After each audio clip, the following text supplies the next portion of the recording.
तो भाई लोग नमस्कार। निखिल जैन करके हमारा एक तो व्यूअर है जो कि मेरे से इंस्टाग्राम पे कनेक्ट किया एंड आज कई दिनों के बाद मैं इंस्टाग्राम में नए मैसेज रिक्वेस्ट को एक्सेप्ट किया जो कि अराउंड 106 थे। मतलब 106 नए रिक्वेस्ट आए एंड सभी को मैं एक्सेप्ट कर लिया, प्राइमरी में शिफ्ट कर दिया। ठीक है। एंड उन्हीं में से एक जन का मैं रिप्लाई किया था, निखिल जैन करके, जो हमारे व्यूअर है जिनका मैं आपको नाम बताया था। तो उनका अगर हम लोग सबसे पहले एज का बात करें तो 19 साल के व्यक्ति हैं, 5 लाख का कैपिटल बाजार में लेके आए हैं। और उनका जैसे ही मैं उनको रिप्लाई किया उनका स्ट्रेट क्वेश्चन ये आया ठीक 10-15 मिनट के बाद कि भाई मेरे पास 5 लाख का कैपिटल है, मेरे को इसको 5 करोड़ तक पहुंचाना है, क्या रोड मैप है। ठीक है। एंड वो क्लियर था कि भाई मेरे को एफ करना है। तो मैं ज़्यादा उनको कॉन्ट्रडिक्ट नहीं किया क्योंकि वो मेरे को सामने से एक तो अपना स्ट्रेटेजी पिच करने लग गए कि भाई देखो देखो मैं तो यहाँ पे कॉन्डोर बना दूंगा, ये मेरा रेंज रहेगा, हर बार मार्केट तो ज़्यादा मूव नहीं करता है, तो मैं हर महीने लगभग 3 से 4 पॉइंट के आसपास कमा सकता हूँ। एंड अगर मैं साल का 26% कमा रहा हूँ, यानी कि अगर मैं 10 साल तक 26% कमाते जाता हूँ मतलब 10 साल तक 26% का CAGR को मेंटेन करता हूँ, तो मेरा 5 लाख 50 लाख हो जाएगा, यानी कि 10 साल में 10 गुना हो जाएगा। और आने वाले और 10 साल में 5 लाख से मैं 5 करोड़ पहुंच जाऊंगा। तो बेसिकली उनका थ्योरी यही है कि मेरे को हर महीने किसी तरीके से 3-3% का रिटर्न बनाना है। 3 × 12 यानी कि साल में मैं 26% का रिटर्न बना लूंगा।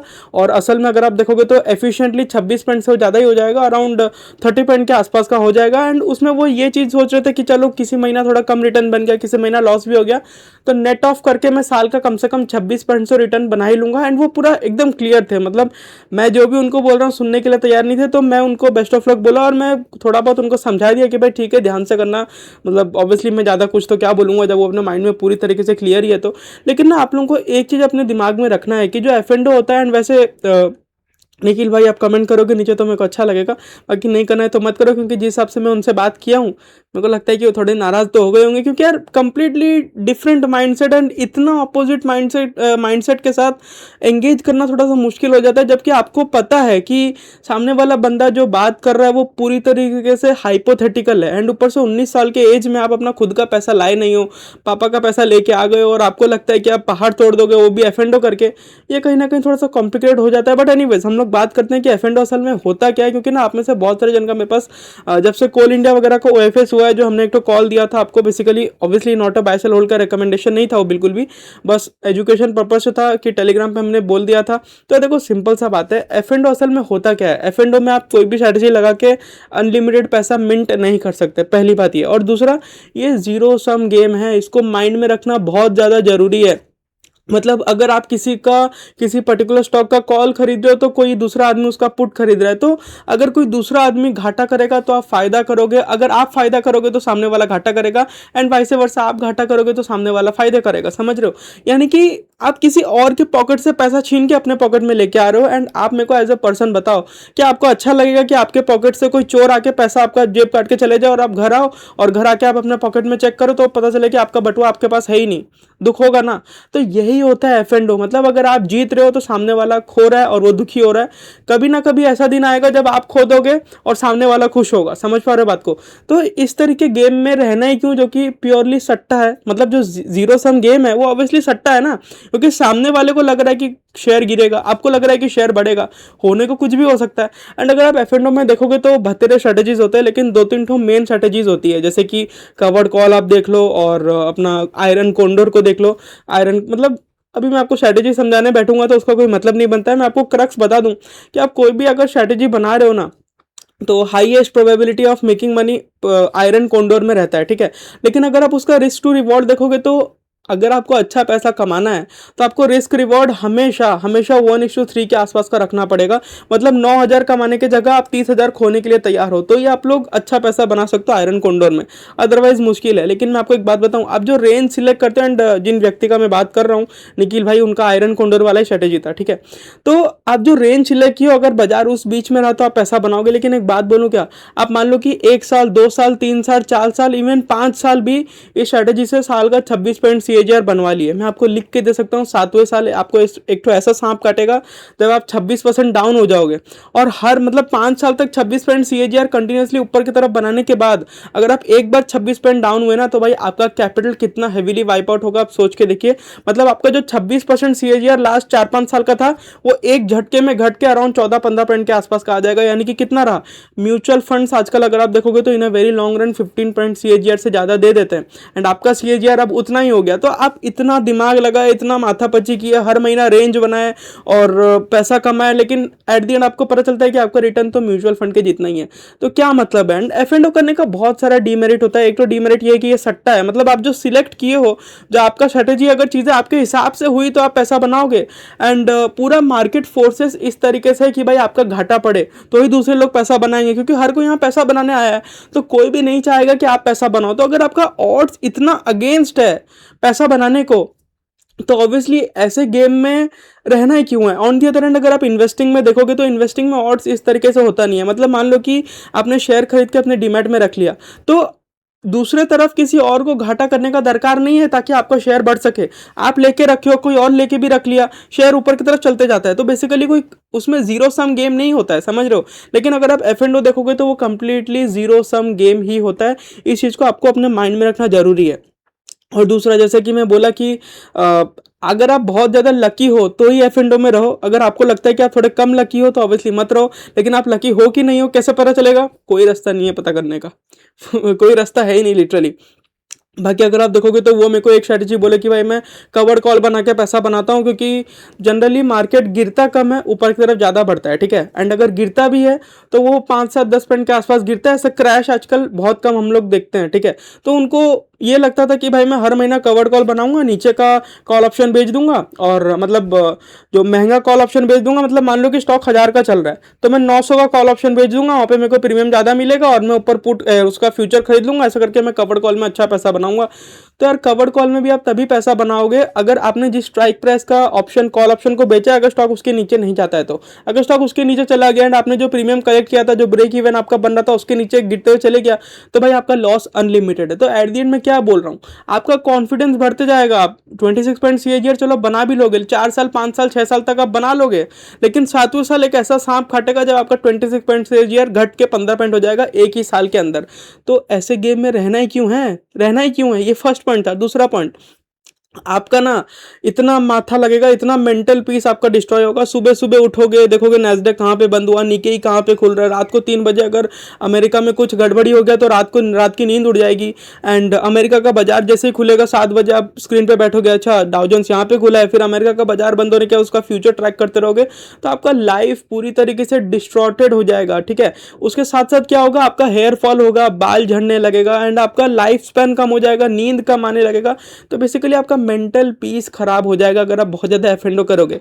एंड ये मैं क्यों बोल रहा हूँ, क्योंकि आप जिस एज में हो, इस एज में मैं 3 साल पहले था, ठीक है। एंड मेरे को भी कुछ कुछ ऐसा ही लगता था कि मैं तो अपनी ज़िंदगी बदल लूँगा, बट जो रियलिटी है वो है। लेकिन अगर आपको लगता है कि आप बना सकते हो पैसा तो ज़रूर करें, लेकिन जो हार्श ट्रूथ है वो समझना ज़रूरी है। निखिल भाई समझ रहे हो, आप मेरे छोटे भाई हो इसलिए मेरा काम है आप लोगों को बताना। बाकी मतलब ऑब्वियसली मेरे से बड़े लोग भी मेरे को देखते हैं एंड मेजरली मेरे से बड़े लोग ही मेरे को देखते हैं, बट जो मेरे से छोटा है उसको तो ऑब्वियसली मैं बड़े भाई के जैसे समझाऊंगा। एंड कभी कभी थोड़ा सा क्रूएल होना जरूरी है, क्रूएल इन द सेंस थोड़ा टफ होना जरूरी है कि भाई मत करो ये काम करोगे तो तुमको सांप काटेगा। समझ पा रहे हो बात को? तो उस हिसाब से मैं आपको बोल रहा हूँ। बाकी यार मेरे बात का बुरा मत मानना, रियलिटी यही है, it's a zero sum game. आप अगर कमा रहे हो तो कोई और खो रहा है, आप खो रहे हो तो कोई और कमा रहा है, एंड यही लूप है एफ एंड ओ का। अब इससे ज़्यादा कुछ है नहीं मेरे पास। लेकिन हाँ, अगर आपको एफ एंड ओ में श्योर शॉट पैसा बनाना है तो एक तरीका है। देखो, आप एफ एंड ओ ट्रेडिंग करके पैसा बनाओ ना बनाओ, एक तरीका है जिससे कि आप श्योर पैसा बनाओगे। आप एफ एंड ओ का ट्रेनिंग चालू कर दो, ट्रेनिंग चालू करो, टिप देना चालू करो। एंड पीछे भी हमने देखा है कि जो बड़े बड़े ट्रेनर्स थे उनका जब निकल के आया सामने 600 करोड़ रुपया वो लोग कमाए थे ट्रेनिंग का कोर्स बेच बेच के। एंड उनका घाटा था अराउंड 26 करोड़ का घाटा था।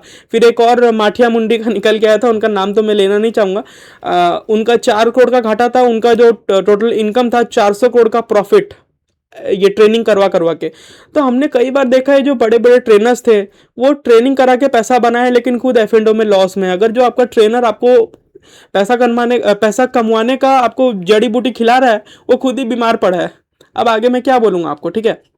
तो अगर आपको लंबा पैसा बनाना है तो यही सिंपल सा बात है कि आप लोग अपना थोड़ा बहुत प्रेजेंस बनाओ सोशल मीडिया में और ट्रेनिंग करना चालू कर दो, ट्रेनिंग देना चालू कर दो। मतलब obviously it's not a moral thing to do कि आपको खुद ही इलाज नहीं पता और आप चले गए पेशेंट का इलाज करने के लिए, समझ रहे हो? ये उसी टाइप का बात हो गया कि भाई मेरे को खुद को नहीं आता लेकिन मैं सामने वाले को सिखाऊंगा। तो आजकल अगर आप देखोगे तो हर कोई यही धंधा में है, या तो वो टिप दे रहा है या तो वो आपको ज्ञान दे रहा है, लेकिन खुद नहीं पैसा बना रहा है। तो इस चीज़ को समझना जरूरी है। एफ में पैसा बनाया जा सकता है, जी हाँ जरूर बनाया जा सकता है, लेकिन कुछ कुछ उसका प्री रिक्वायरमेंट्स है। आपके पास बड़ा कैपिटल होना चाहिए। मेरे को तो लगता है कि सेबी को ना एक रूल लेके आना चाहिए कि अगर किसी आदमी का नेटवर्थ मान लो कि 10 लाख रुपए का है, तो वो अपने नेटवर्थ का मैक्स 1 साल के अंदर 10% ही यूज कर सकता है। यानी कि 10 लाख का आदमी 1 लाख रुपए का यूज कर पाएगा एफेंडो में। And 1 lakh rupaya is more than enough for एफेंडो, मतलब सीखने के लिए। अब अगर आप 1 लाख रुपए का यूज करके हर महीना, जैसे कि आप 3% बोल रहे हो, 1 लाख में आपका 3,000 बनेगा, ठीक है। And at the end of year month 12 आपका जो 1 लाख रुपया है वो बढ़ बढ़ के अराउंड कितना हो जाएगा, मोर देन 1,30,000 हो जाएगा। नेक्स्ट ईयर आप 11,30,000 का 10% यूज करोगे, ऑब्वियसली टैक्स वगैरह हटाने के बाद, बट ठीक है। टैक्स वगैरह का अगर हम लोग इस कैलकुलेशन में डालेंगे तो ऑब्वियसली नरेट करना मुश्किल हो जाएगा। एंड क्योंकि हमारा वीडियो अनस्क्रिप्टेड होता है, जो भी बोलते हैं हम लोग दिल से बोलते हैं, तो आप लोग थोड़ा समझ लेना कि टैक्स का कैलकुलेशन हम इसमें नहीं मिला रहे हैं, ना एसटीटी वगैरह कुछ नहीं मिला रहे हैं, ठीक है। तो अब नेक्स्ट ईयर आप 11,30,000 का, जो कि 1,30,000 आपने इस साल बनाया, मतलब बेसिकली 10,30,000 का, सॉरी, क्योंकि 30,000 रुपये आपने इस साल बनाया। पिछले साल आपने 10 लाख का 10% यूज किया था, 1 लाख का यूज किया था। अब नेक्स्ट ईयर आप 10,30,000 का 10% यूज करोगे। फिर उसके नेक्स्ट ईयर आप 10,30,000 पे जो रिटर्न, मतलब 1,30,000 के ऊपर जो रिटर्न बनाए होगे, फिर अगली बार उसका बढ़ेगा। तो समझ रहे हो ना क्या बोलना चाह रहा हूं मैं? तो ये रूल लाना बहुत ज़्यादा जरूरी है। एंड ये 10 लाख वालों के लिए होना चाहिए। जो 10 लाख के नीचे जिसका कैपिटल है, he should not be allowed to do F trading. 10 lakh के नीचे अगर आपका कैपिटल है तो एफ आपके लिए नहीं बना है। इंपॉर्टेंट चीज़ है ये। जिसके पास 50 लाख का कैपिटल है उनके लिए सेबी को 25 स्पेंड कर देना चाहिए। जिसके पास 1 करोड़ का कैपिटल है उनके लिए 50 स्पेंड कर देना चाहिए। जिसके पास 100 करोड़ का कैपिटल है उनके लिए 80% कर देना चाहिए। 80% शुड बी द बेंचमार्क। 80% के ऊपर तुम कभी एफ में डाल ही नहीं सकते, because F is a zero sum game and कभी भी आप उसमें जीरो हो सकते हो, ठीक है। तो इन सब चीज़ों को समझना जरूरी है। अगर ये वीडियो आपको कॉम्प्लिकेटेड लग रहा हो तो I am very sorry, but reality यही है। एफ का ट्रेडिंग करके आप पैसा बना सकते हो। ट्रेडिंग करके पैसा बनाना मुश्किल है अनटिल एंड अनलेस आपके पास कोई बहुत बड़ा बैकिंग हो, कोई बढ़िया सा आपने एल्गो लिया हो। एंड आजकल तो एल्गोज को भी फेल होने में टाइम नहीं लगता, क्योंकि आजकल सभी लोग अगर एल्गो, मतलब अगर आप लोग देखोगे तो मेजरली जो बड़ा वॉल्यूम्स आता है वो एल्गो के थ्रू ही आता है, ठीक है। एंड जो बुद्धिमान आदमी है ना, उसको पता है कि हर कोई एल्गो यूज कर रहा है, तो वो अपना कैपिटल यूज करके कुछ ऐसा पेच मारेगा कि एक साथ सारे के सारे एल्गो फेल हो जाएंगे। तो इन सब चीज़ों को समझना जरूरी है। अमेरिका में अगर आप देखोगे तो ये इंसिडेंट आज से 30-40 साल पहले हुआ था। एक अकेला बंदा सारे एल्गो को फेल कर दिया था। बेसिकली उसका नाम मेरे को याद नहीं आ रहा है। वो कुछ एक पर्टिकुलर शॉर्ट ऑर्डर डालता था एंड बाजार एक झटके में इतना गिरा, स्लिपेज इतना बड़ा आया कि किसी का स्टॉप लॉस कटा ही नहीं। समझ पा रहे बात को? तो अगर हर कोई एल्गो यूज कर रहा है तो कोई ऐसा बंदा जो कि एल्गो यूज नहीं कर रहा है वही बड़ा पैसा बनाएगा। लेकिन उस बंदे का जगह आपको लेने के लिए आपका लक एकदम भगवान के चरणों में होना चाहिए। मतलब भगवान बोले कि ये मेरा अकेला बेटा है और कोई मेरा बेटा है ही नहीं, मैं सिर्फ इसी को पैदा किया हूँ और सब तो राक्षस के औलाद है। इस टाइप का अगर मामला होगा तो ही आप वो एक बंदे बन पाओगे, अदरवाइज चीज़ें आपके फेवर में कभी नहीं रहेंगी। एंड आप at the and mutual fund से भी कम रिटर्न बनाओगे। एंड आप लोग देखोगे आजकल ना बहुत सारे लोग ये सब क्लेम करते हैं कि देखो तुम मेरे को पैसा दो, मैं आपसे भीख मांग रहा हूँ ना, आप मेरा बात सुनो, मेरे को एज अ अच्छा भिखारी समझ के आप मेरे को पैसा दे दो और मैं आपका पैसा बनाऊंगा। एंड वो क्या क्लेम करते हैं, 40%, 50%, 60% में रिटर्न बनवाता हूँ। लेकिन वो इतना रिटर्न कैसे बनाता है, इस चीज़ को समझना जरूरी है, क्योंकि उसका रिस्क एपिटाइट बहुत बड़ा है। अगला बंदा अगर 20 करोड़ रुपया उसके पास संपत्ति है, घर में सोना है, चांदी है, जमीन है, उसके पास घर है उसका 2 करोड़ रुपया का, एंड उसके बाद आप देखते हो कि वो इन्वेस्ट कर रखा है 5-7 करोड़ रुपया, तो टोटल 20 करोड़ का संपत्ति है। अब वो 5 करोड़ रुपया का एफ कर रहा है, तो वो ऑब्वियसली अपने टोटल नेटवर्थ का 25% रिस्क पे डाल रहा है। तो उसको पता है कि मेरे पास और 75% पड़ा है, तो वो बहुत ज़्यादा रिस्क उसका एपिटाइट है। मतलब वो कहीं पे भी नेकेड सेल कर दे, नेकेड खरीद ले, उसको कुछ फर्क नहीं पड़ता है। समझ पा रहे बात को? क्योंकि उसके पास कैपिटल बहुत बड़ा है। उसको किसी तरीके से अपना रिटर्न एलिवेट करके आपको दिखाना है, ताकि वो आपसे सोने का अंडा देने वाली मुर्गी को अपने झांसे में ले सके। समझ पा रहे बात को? इसी चीज़ को आप लोग को समझना जरूरी है। जब तक नहीं समझोगे तब तक चीज़ें आपके लिए मुश्किल रहेंगी, और इन सब चीज़ों को मैं ज़्यादा शुगर कोट नहीं कर सकता। एंड मेरे को तो लगता है कि सेबी को कड़ा एक्शन लेना चाहिए इन सब चीज़ों के ऊपर। जो भी ये सब ट्रेनिंग वगैरह करवा रहे हैं इन सबको पकड़ पकड़ के जेल में डालना चाहिए। एंड जितना भी पैसा ये लोग कलेक्ट किए हैं, सारा पैसा विथ 12% पेनल्टी या तो तुम IEPF को दे दो, या फिर अगर अच्छी तरीके से रिकॉर्ड मेंटेन किया तो उन सब लोगों को वापस करो जिनसे तुम पैसा लिए हो। अपने जेब से पैसा दो, क्योंकि वो लोग तो क्लेम कर रहे हैं ना कि हम 40% रिटर्न बना रहे हैं, 60% रिटर्न बना रहे हैं। तो तुम सेबी रजिस्टर्ड नहीं हो के किस तरीके से एडवाइजरी सर्विस चला रहे हो, ठीक है। अगर तुम सेबी रजिस्टर्ड नहीं हो तो एज अ पेनल्टी तुम लाइफ टाइम में जितना भी कलेक्ट किए होगे, मान लो कि किसी से तुम 3 साल पहले 10,000 रुपया लिए, तो वो 3 साल में 12% के इंटरेस्ट के हिसाब से उसको पैसा वापस करो। मैं आपको गारंटी दे रहा हूँ, गारंटी दे रहा हूँ, हर एक आदमी अपना वो फीस का पैसा क्लेम करने आ जाएगा। क्योंकि अगर आप ट्रेनर से भी जुड़ के काम करते हो तो भी आप पैसा नहीं बनाते हो, I am very sure. And बहुत सारे हथकंडे हमने भी अपनाए हैं, चीज़ों को बहुत अच्छी तरीके से समझा है, इसलिए मैं इन सब चीज़ों को आपको बोल पा रहा हूँ। अदरवाइज आप लोग यही समझ के चलो कि मैं 22 साल का आदमी हूँ, मेरे में इतना ज़्यादा नॉलेज नहीं है, ठीक है। तो इतना रखता है, मैं पर्सनली भी सेबी रजिस्टर्ड नहीं हूँ। नमस्कार।